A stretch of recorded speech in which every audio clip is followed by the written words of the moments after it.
Apa sih saham itu? Saham ini adalah sebuah bentuk atau barang yang diinvestasikan. Untuk mengetahui yang punya saham tersebut gimana ya?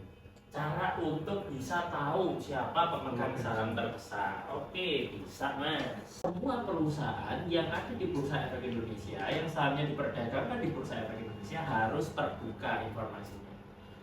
Cara paling mudah adalah teman-teman bisa datang ke websitenya Bursa Efek Indonesia atau IDX ya, di www.idx.co.id. Nah, kemudian teman-teman masuk aja nih ke perusahaan tercatat. Di situ masuk ke profil perusahaan tercatat. Profil perusahaan tercatat. Mau nyari saham apa mas? Indofood tadi ya? Resiko apa saja kalau kita tuh memiliki saham? Oke, yang namanya saham bisa naik, bisa turun dari harga yang kita beli. Harapannya adalah naik dan resikonya adalah turun. Ya, ini saham itu bisa turun. Satu, dua, resikonya apa? Kita dalam investasi saham mungkin kita berharap perusahaan memberikan dividen, tapi ada perusahaan yang tidak membagikan dividen. Kalau kita nggak tahu, ya udah asal beli gitu ya. Kita beli mungkin yang tadi gitu ya, ada Goto gitu. Nah Goto ini kita nggak mungkin akan dapat dividen dalam jangka waktu dekat. Kenapa? Karena perusahaannya masih rugi.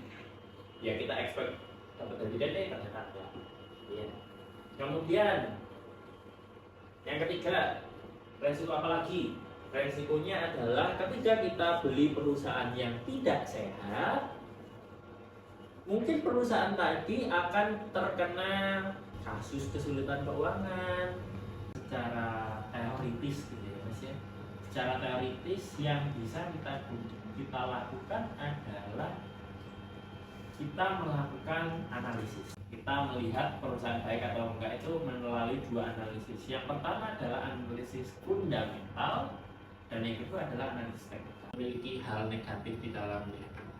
Notasi khusus ini adalah kode yang kami berikan terhadap saham dari Bursa Efek Indonesia. Kami berikan tambahan huruf-huruf ini setelah nama sahamnya. Harus terdiri dari 4 huruf teman-teman. Kita jadikan kode penamaan di Bursa Efek Indonesia. Obligasi ini adalah surat hutang yang bisa diperjualbelikan. Wadah investasi yang di dalamnya adalah sebuah produk pengelolaan dana bersama.